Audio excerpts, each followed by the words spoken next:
Okay, so today was the first attempt to have a very, very special davening, and it's always a good sign when it's difficult and challenging. The idea was, the goal is to have a minyan that's going to be davening every single word carefully, and doesn't have to be schleppy, but the idea is to really get into every word. And I want to explain to you where this all comes from. It's not just a nice little cute thing. The Baal Shem Tov writes the following. This is from the Baal Shem Tov, of course, in the Sforim. The Baal Shem Tov al Torah has a piece, a whole section called Amud Tefilah. On the pasuk, Tzoyar ta'aseh la teva ve'el ama techalena milmala. By the Noach, by the teva, it says that you should make a tzoyar, machlekes, so that was a window, or that was a very beautiful stone. Zok tehelik Baal Shem Tov. Tzoyar ta'aseh la teva, shetiyeh ha-teva. The word teva, of course, means, besides meaning the ark, it means every single letter.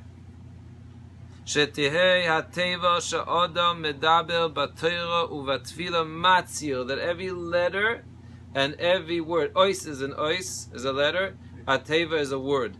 That means that every single word should be shining. Matzir ki yesh bechol. Listen to these words. If a person would just read this a few times, even once, the whole davening should be different, and that's what we're trying to do. Ki yesh bechol ois, in every single letter, oilamois uneshamois ve'elohus. So there's a lot to discuss what exactly that means, but it means the following on a simple level, is that every single letter and word that we say has such power and such influence in the cosmic world, in the physical world, in the spiritual world. We affect neshamas and people when we daven every single letter. And you can imagine if you're saying the entire davening, vekavana, every single letter, what that means. So today we tried to do that, and even saying every single word takes a long time. And it reminded me of a very funny story. I was once laning years ago in a certain shul. Okay, they asked me to come and lane.